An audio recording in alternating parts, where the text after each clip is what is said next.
இந்தியாவை சுற்றி இருக்கக்கூடிய நாடுகளுக்கெல்லாம் பெரும் பிரச்சனைகள் காட்டுவதனால் அது இந்தியாவுக்கும் எதிரொலிக்கும் என்பதையும் ஞாபகத்தில் வைத்துக் கொள்ளும். வங்காளதேசமெல்லாம் பெரும் பாதிப்புகளுக்கு ஆளாகும்.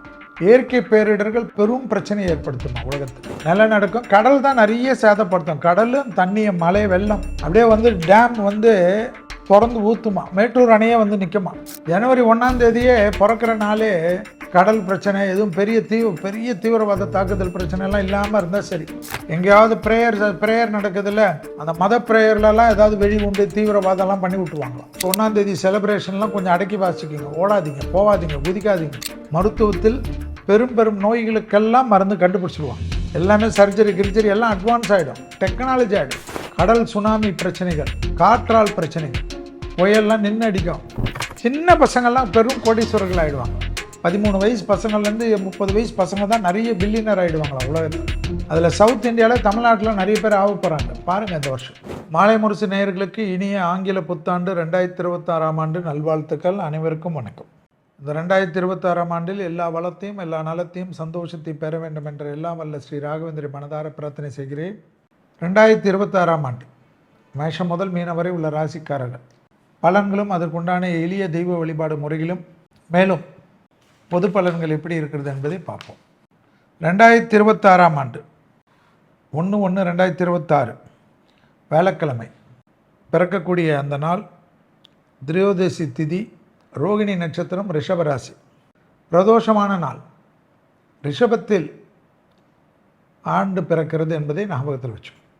65% ஒன்லி கேட்ட பலன் தான், 35% தான் நல்ல பலன் உலகத்துக்கு.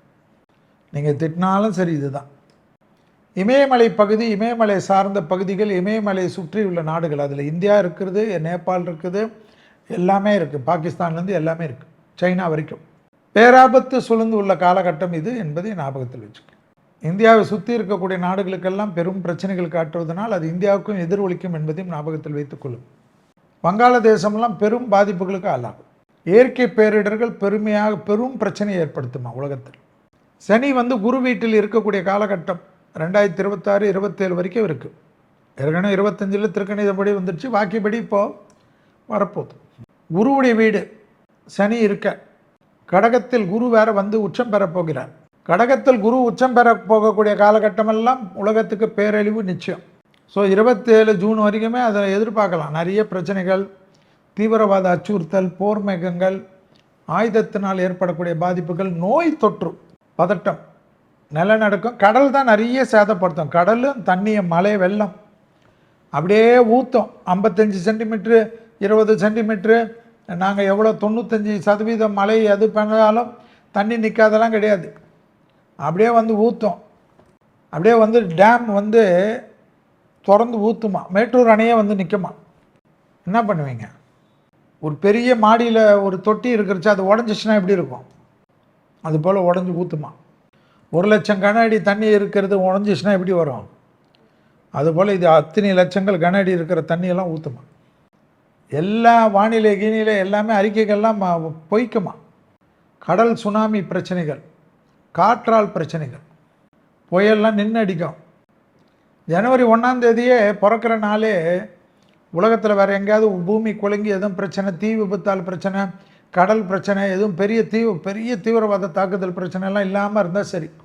எங்கேயாவது ப்ரேயர் நடக்குதுல்ல, முஸ்லீம் ப்ரேயரோ, கிறிஸ்டின் ப்ரேயரோ, இந்துக்கள் ப்ரேயரோ, ஏதாவது ஒரு மத ப்ரேயர்கள், அந்த மத ப்ரேயர்லலாம் ஏதாவது வெளி உண்டு தீவிரவாதம்லாம் பண்ணி விட்டுருவாங்களாம். என்னை பொறுத்த வரைக்கும் வெளிநாட்டில் வாழக்கூடிய இந்தியர்களாக இருக்கட்டும், பெரிய ப்ரேயர்ஸு 1ஆம் தேதி செலிப்ரேஷன்லாம் கொஞ்சம் அடக்கி வாசிக்கிங்க. ஓடாதீங்க, போகாதீங்க, குதிக்காதீங்க. யாருக்குமே அஞ்சாத ஓரளவுக்கு வெடி எல்லாம் அடுக்குமா. போலீஸ் என்ன பண்ண முடியும்? இப்போ தான் கேமராவுக்கு சுற்றி கொண்டு இருக்கக்கூடிய ட்ரோன்களை வச்சு அடிச்சிடுறாங்க. ட்ரோன் பறகுதுன்னு பார்த்தா அது வெடிக்குது. மருத்துவத்தில் புரட்சிகள் வருமா, மருத்துவ புரட்சிகள். மருத்துவத்தில் நோய்களுக்கெல்லாம், பெரிய நோய்களுக்கெல்லாம், தலைமுடி இல்லை, முகம் அழகாக இல்லை, முகம் இதுவாக இருக்குது, முதுகு தண்டோட வளைஞ்சிடுச்சு, பிரச்சனை ஆயிடுச்சு, எல்லாம் பொறுத்துக்குங்க. 26, 27, 28, 29, 30, 31 இந்த 3-5 வருஷம் மருத்துவத்தில் பெரும் நோய்களுக்கெல்லாம் மருந்து கண்டுபிடிச்சிடுவாங்க. எல்லாமே சர்ஜரி எல்லாம் அட்வான்ஸ் ஆகிடும், டெக்னாலஜி ஆகிடும். கேன்சருக்கு எல்லாத்துக்கும் கண்டுபிடிச்சிடுவாங்க. நம்ம ஏற்கனவே கேன்சருக்கு மருந்து கண்டுபிடிப்பாங்கன்றச்சு சிரிச்சாங்க. ரஷ்ய அதிபர் கண்டுபிடிச்சி எல்லாருக்கும் கொடுக்க ஆரம்பித்தோன்னே தான் இப்போ உலகம் நம்புது, ஓ ஜோதிடத்துக்கும் ஏதோ சம்மந்தம் இருக்குடா.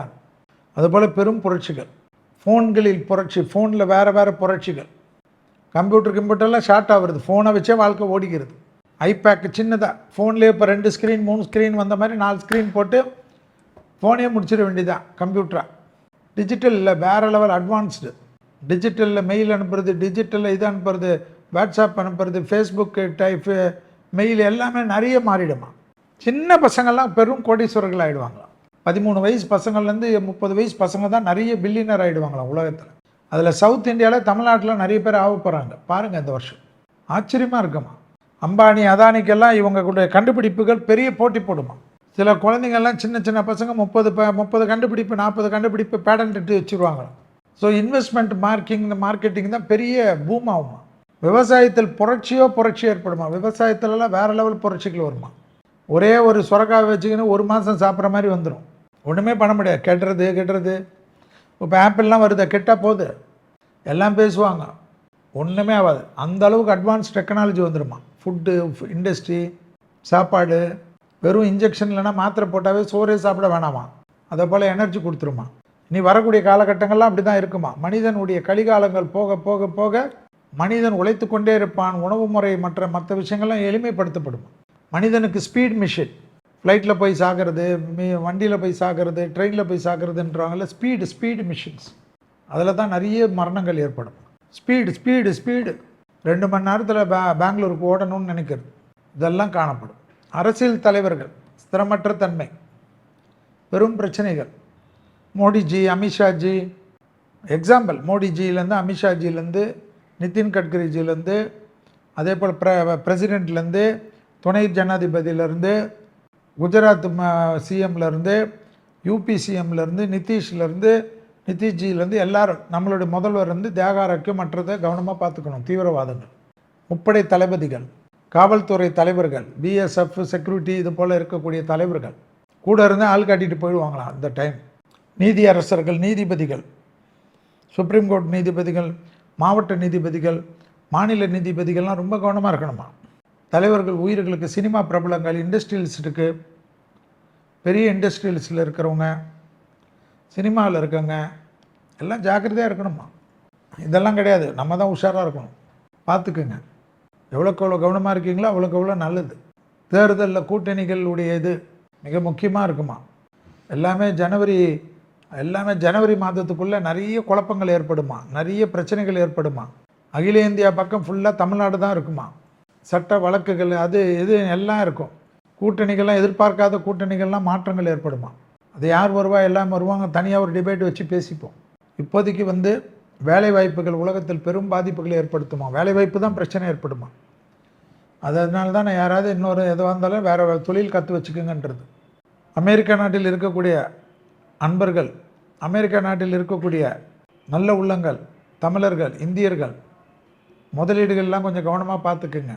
எப்போவுமே பாஸ்போர்ட்டை ரெடியாக வச்சுக்கோங்க தாய்நாட்டு திரும்புறதுக்கு. பெரிய பெரிய வளர்ந்த நாடுகள், America, Britain, Germany, Spain, France, அந்த நாடு இந்த நாடு எல்லாம் சேஃப்டி இல்லாமல் இருக்குமா. அரபு நாடுகளில் தான் சேஃப்டியோடு இருப்பாமா.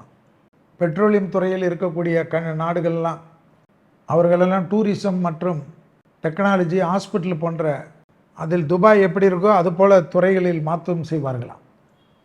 பெட்ரோலியம்லாம் இன்னும் எவ்வளோ நாளைக்கு இருக்கும். 2031 பெட்ரோலியம்லாம் இருக்குமான்னு தெரியாது. கண்டிப்பாக 2035 40க்குள்ளே பெட்ரோலியம்லாம் இருக்காது. அப்போ அவங்க என்ன பண்ணுவாங்க, எல்லாமே மாற்றுத்துறையில் ஓடிடும். ஏன்னா உலகம் அழியும் பெட்ரோலில். கடல் மாசுபடும், கடலில் போகிறதுக்கே பயம் வரும். கடல் தான் பெரிய சிக்கலாக போகுது. இப்போ உலகம் முழுவதும் அடுத்த 2027க்குள்ளே கடலால் ஏற்படக்கூடிய அழிவுகள், கடலை கெடுத்ததுனால் உண்டான விலை கொடுப்பது, கடலை எல்லாரும் பாதுகாக்கக்கூடிய அமைப்புகள், கடலில் மீனெல்லாம் கொத்தா செத்தாவே மனுஷனுக்கு கெட்ட நேரம்னு அர்த்தம். ஸோ இதெல்லாம் பார்க்கணும். நெக்ஸ்ட்டு 2031 வரைக்கும் சனி எங்கே இருக்க போகிறாரு, மேஷத்தில். இப்போ மீனத்தில், அடுத்தது மேஷத்தில் நீச்சம் ஒன்றில்னு ஆக்கிடுவார்.